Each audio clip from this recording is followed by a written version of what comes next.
UI UX Python నేర్చుకోండి, లక్షలు సంపాదించండి. Join quality thought. ఈ సందర్భంగా ఆర్టీసీ కార్మికులు తీవ్రమైనటువంటి మనోవేదనకు గురై ఉన్నారు. ముఖ్యంగా ఈ విద్యుత్ వాహనాల పేరుతో ఆర్టీసీ డిపోలు కూడా వాళ్ళకి ఇచ్చేస్తారనేటువంటి ఒక ఆలోచనలో కూడా ఉన్నారు. ఒకటి. రెండోది, ఆ మధ్య వాళ్ళు ఒక సమ్మెకు పిలిపిస్తే ప్రభాకర్ గారు నేను చొరవ చేసి ఆ సమ్మెను జాయింట్ కమిటీగా ఏర్పాటు అయ్యి వాళ్ళ సమస్యలపైన సమ్మెకు పిలిపించాను అధ్యక్ష. మంత్రి గారు నేను ఇద్దరం కలిసి వాళ్ళ కోదండరామ్ గారు మేము ముగ్గురం కలిసి ఆ సమ్మె జరగకుండా సమస్యలు పరిష్కారం చేస్తారని వాళ్ళకి హామీ ఇవ్వటం జరిగింది. వారి దగ్గరికి కూడా పదే పదే వస్తూ ఉన్నారు. ముఖ్యంగా రెండు ప్రధానమైన అంశాలు ఉన్నాయి. ఆర్టీసీని ప్రభుత్వంలో విలీనం చేయటం అనేది అది పాలసీ మ్యాటరు. అంతకుముందు గత ప్రభుత్వం హామీ ఇచ్చింది, ఈ ప్రభుత్వం కూడా హామీ ఇచ్చింది. దాన్ని ఎలా ఆ ప్రక్రియ మొదలైందా, ఎలా చేస్తారు, ఏం చేస్తారో మంత్రి గారు అంటే అది ఉప ప్రశ్న, ఇది దానికి సమాధానం చెప్పాలని కోరుకుంటున్నాను. రెండోది, ఆర్టీసీలో యూనియన్లు లేకపోవడం అనేది చాలా చాలా చాలా దుర్మార్గంగా నేను భావిస్తున్నాను అధ్యక్ష. అన్ని చోట్ల యూనియన్లు ఉంటాయి, అన్ని సింగరేణిలో ఉంటుంది, లేకపోతే ఇంకా బ్యాంకుల్లో ఉంటాయి, అన్ని చోట్ల ఉంటాయి. ఆ పాపం వాళ్ళు ఏం పాపం చేశారు? వాళ్ళకి కనీసం మినిమం వేజ్ కూడా రానంత జీతాలతో పనిచేస్తారు. వాళ్ళు రేయింబౌళ్ళు పనిచేస్తారు. వాళ్ళకి అసలు యూనియన్ పెట్టుకుంటే వాళ్ళ సమస్య ఏదో బార్గెన్ చేసుకునే అవకాశం ఇవ్వకుండా ఈ డెమోక్రటిక్ సిస్టంలో ఇదేమన్యాయమో అర్థం కావట్లేదు అధ్యక్ష. ముఖ్యమంత్రి గారు కూడా ఒకసారి మేము కలిసినప్పుడు యూనియన్లు ఉండాల్సిందే, యూనియన్ లేకుండా ఎట్లాగూ సిస్టంలో అని కూడా అన్నారు. మరి మీరు సొంత నిర్ణయాలు చేస్తున్నారా, లేకపోతే మీరు అధికారులపైన ఆధారపడుతున్నారా, అధికారులు ఏమైనా మిస్లీడ్ చేస్తున్నారో నేను చాలా బాధతోనే మిమ్మల్ని ప్రభుత్వాన్ని నేను ప్రశ్నిస్తున్నాను. ఎందుకంటే అధికారులకి ఏది ఉండొద్దని కోరిక ఉంటుంది కొంతమందికి. అందులో ఆర్టీసీలో పోలీసు అధికారులను పెడతారు ఎక్కువ. మీరు ఎండీగా పోలీసు అధికారులను పెడితే వాళ్ళకి పోలీసు దర్పం, లాఠీ దర్పం ఆ పద్ధతుల్లో వాళ్ళు ఉంటున్నారు. అరే వాళ్ళు మన వ్యవస్థ అనేక పదుల సంవత్సరాల నుంచి ఉంటున్నటువంటి ఆర్టీసీని వాళ్ళు బతికించి చేస్తుంటే వాళ్ళ సంక్షేమం పట్టకపోతే మనం ఎట్లా ప్రజా పరిపాలన అయిద్దో ఆలోచన చేసుకోవాలి. నేను బాధతో చెబుతున్నాను మా మంత్రి గారికి. అలాగే మా ఉప ముఖ్యమంత్రి గారు కూడా ఉన్నారు. అలాగే ముఖ్యమంత్రి గారి దృష్టికి కూడా తీసుకెళ్ళాలి ఈ సమస్యను. ఎందుకంటే వాళ్ళ కోసం నేను 6 రోజులు అప్పట్లో కేసీఆర్ గారి ప్రభుత్వంలో 6 రోజులు నిరాదీక్ష చేశాను అధ్యక్ష. మా శ్రీనివాసరెడ్డి అని మా ఖమ్మంలో మా కళ్ళ ముందే చనిపోయాడు అధ్యక్ష. ఆర్టీసీ సమస్యలపైన చాలా ఇబ్బందులు ఉన్నారు వాళ్ళు. దయచేసి దానికి ఏదైనా పరిష్కారం చేయాలని మీ ద్వారా ప్రభుత్వాన్ని కోరుకుంటున్నాను. గౌరవ మంత్రి గారు.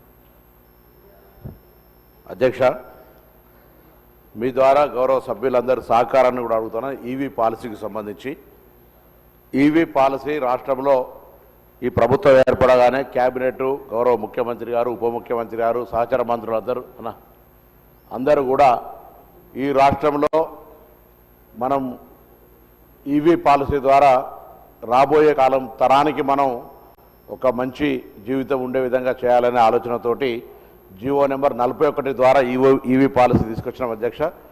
దానికంటే ముందున్నటువంటి వాహనాల సంఖ్యను మించి దాదాపు 1,00,000 వాహనాలు ఈ సంవత్సర కాలం లోపల ఈవీ వాహనాలు అమ్ముడుపోయినటువంటి మాట ఈ సందర్భంగా గౌరవ సభ్యులందరికీ తెలియజేయడం జరుగుతోంది.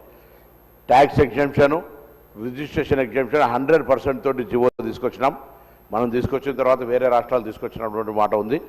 ఈరోజు ఈవీకి సంబంధించినటువంటి మార్పులు అంటే వాటి యొక్క వాహనాలు గతంలో 150 కిలోమీటర్లకు ఉన్నటువంటి వాహనాల ఛార్జింగ్ ఉండేనో ఇప్పుడు 500 కిలోమీటర్స్ దాకా కూడా ఛార్జ్ అయ్యేటువంటి బ్యాటరీ కెపాసిటీ వచ్చింది. దాని మీద ఇంకా కూడా రివ్యూస్ జరుగుతూ ఉన్నాయి దాని యొక్క కెపాసిటీని పెంచడానికి సంబంధించి. తర్వాత ఛార్జింగ్ స్టేషన్స్కు సంబంధించి కూడా గతంలో కంటే ఆర్టీసీతో పాటుగా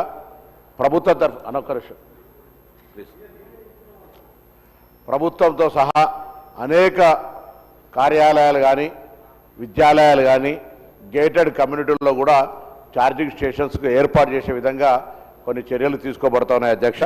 వాటితో పాటుగా ఈరోజు ఈవీ పాలసీ కింద మొన్ననే మ్యానుఫ్యాక్చరర్స్ తోటి అదేవిధంగా డీలర్స్ తోటి ఒక సమావేశం ఏర్పాటు చేసినాం.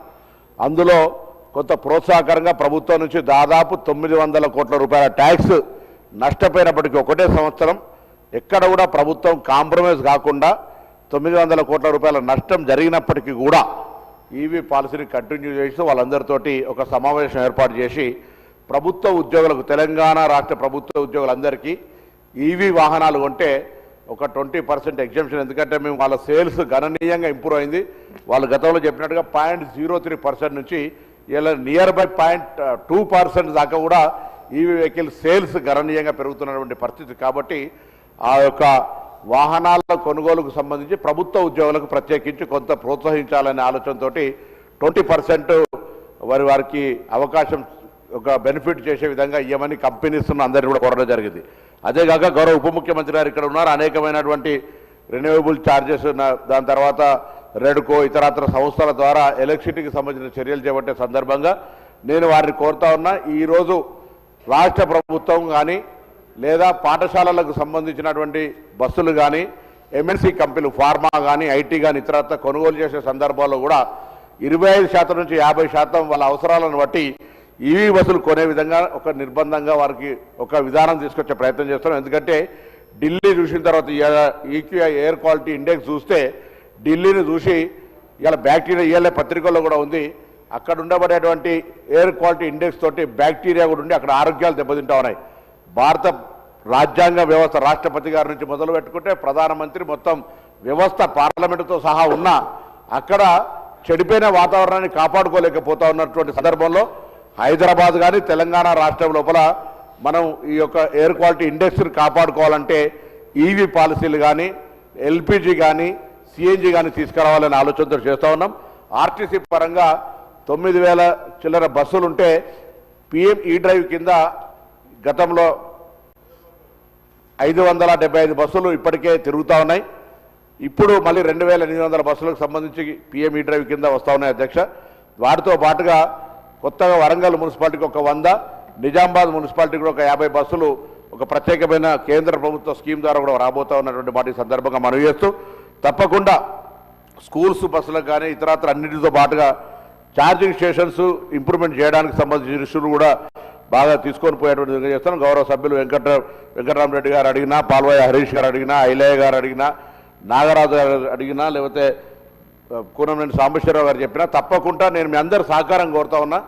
ఈరోజు మనం వాడే వాహనాలను కూడా ఈవీ వాహనాలు మనకు ఎఫిషియెంట్గా చాలా కంపెనీస్ 5 అవర్స్ 6 అవర్స్ ఉన్న 500 పైన కిలోమీటర్ తిరిగేటువంటి విధంగా ఉండేటువంటి పరిస్థితి ఉంది అనేటువంటి మాటను ఈ సందర్భంగా మనవి చేస్తూ ఈరోజు ఉన్నటువంటి పరిస్థితుల్లో మరి జీవో నెంబర్ 41 మొత్తంగా ప్రజలు చాలా ఉపయోగించుకుంటున్నారు అధ్యక్ష.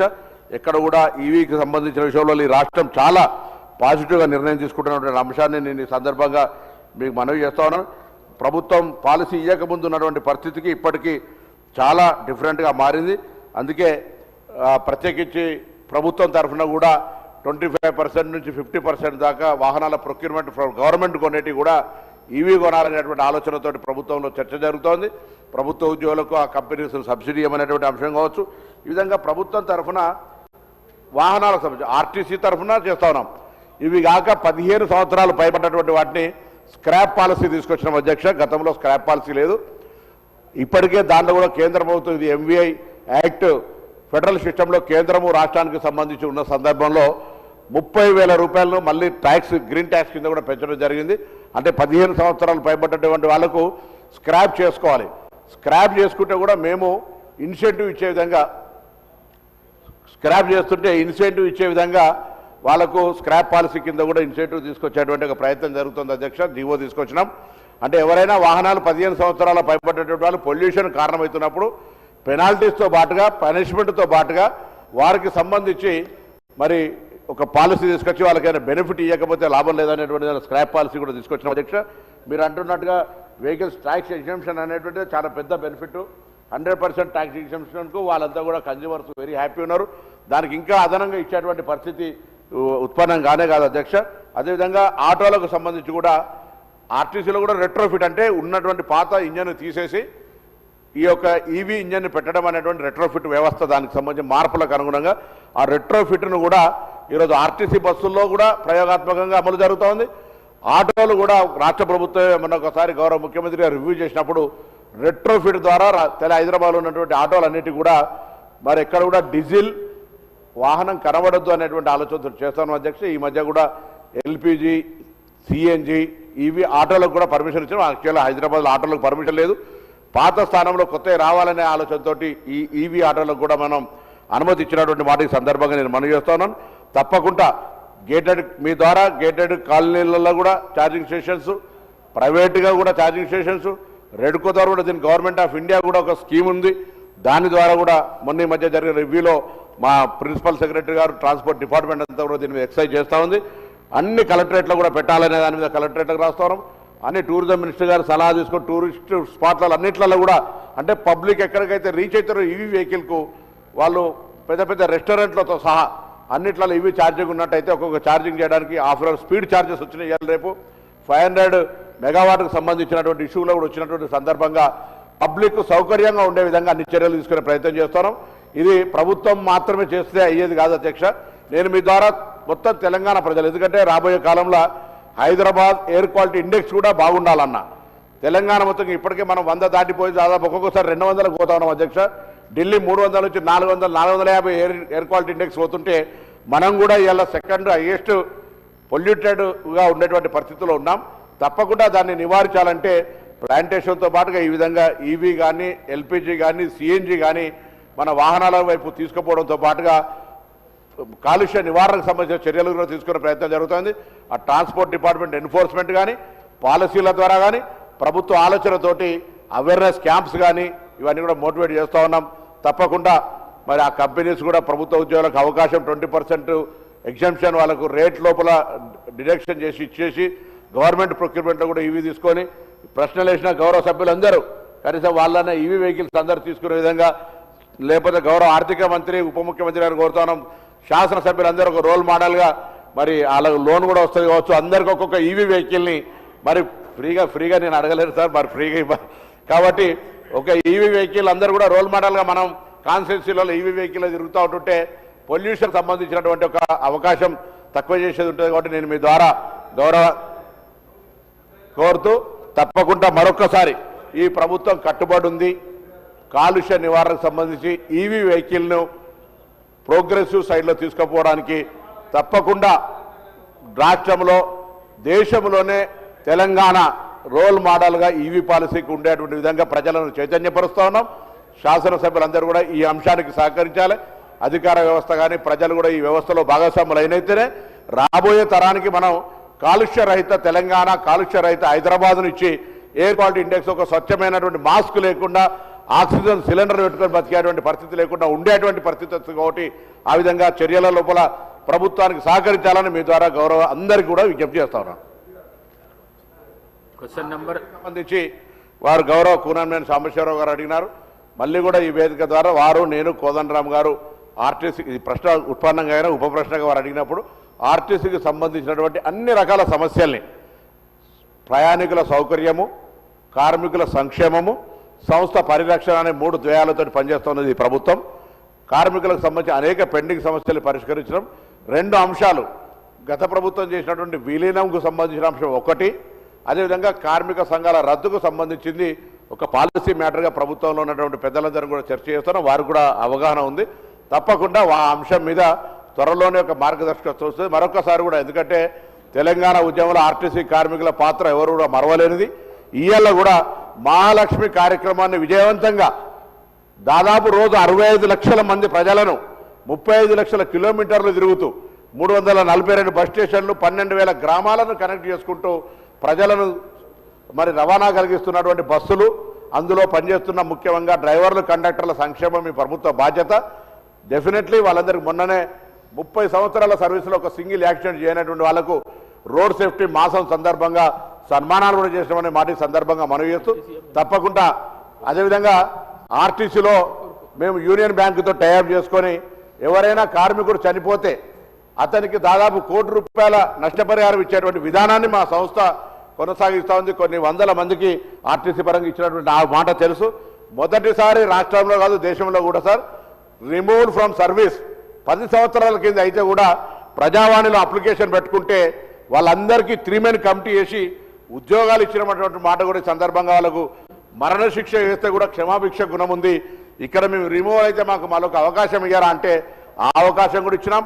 కార్మికులు ఉద్యోగంలో చనిపోతే కారుణ్య నియామకాలు ఇస్తా ఉన్నాం. గత ప్రభుత్వం ఒక బస్సు కొనక ఒక ఉద్యోగం ఇవ్వకపోతే ఇలా తెలంగాణ ప్రభుత్వం బస్సులు కొనుగోలు చేస్తూ ఉంది, ఉద్యోగాలు ఇస్తూ ఉంది. సంస్థకు సంబంధించినటువంటి అప్పుల సంఖ్యను కిందికి తక్కువ చేసుకొని పోతా ఉంది, చేస్తారు. ఉద్యోగం 2 అంశాలు నేను ప్రభుత్వంలో ఉన్నాయని చెప్పినా మీరు కూడా ముఖ్యమంత్రి గారి దృష్టిలో ఉన్నాయి, అవన్నీ మీకు తెలుసు. గౌరవ అందరూ కూడా బస్ స్టేషన్లు కానీ ఇతరత్ర 2 డిపోలు కూడా కొత్త ములుగు జిల్లా కేంద్రంలో, పెద్దపల్లి జిల్లా కేంద్రంలో బస్ డిపోలు కూడా ఇచ్చినాం అధ్యక్ష. ఆ విధంగా తప్పకుండా ఆర్టీసీ పరంగా కూడా ఈవీ పాలసీలు ఇప్పుడు జిల్లా 10 జిల్లాల్లో ఈవీ బస్సులు నడుస్తూ ఉన్నాయి. బస్సుల నుంచి కూడా అదేవిధంగా రేపు హైదరాబాద్ రింగ్ రోడ్ లోపల ఎక్కడ కూడా డీజిల్ బస్సు లేకుండా అన్ని ఈవీ బస్సులు లేదా రెట్రోఫిట్ బస్సులు నడిపే విధంగా ప్రణాళిక తీసుకొని ముందుకు పోతా ఉన్నాం. దానికి అనుగుణంగా కాలుష్య నివారణ లోపల ఆర్టీసీ కూడా తన పాత్రను పోషిస్తూ ఉంది. ఆర్టీసీ మరింతగా బాధ్యతగా ఈ కాలుష్య నివారణకు సంబంధించిన విషయం లోపల ఒక ప్రధానమైనటువంటి వాహనాల డిపార్ట్మెంట్గా అది మెయింటైన్ చేసే ప్రయత్నం చేస్తోందనే మాట నేను మనవి చేస్తూ మరొకసారి గౌరవ ఉప ముఖ్యమంత్రి గారు సెక్రటరీ గారితో మాట్లాడుతున్నా. నేను గౌరవ ఉప ముఖ్యమంత్రి గారు మరొకసారి విజ్ఞప్తి చేస్తున్నా, ప్రభుత్వముల తరఫున కొనుగోలు చేసే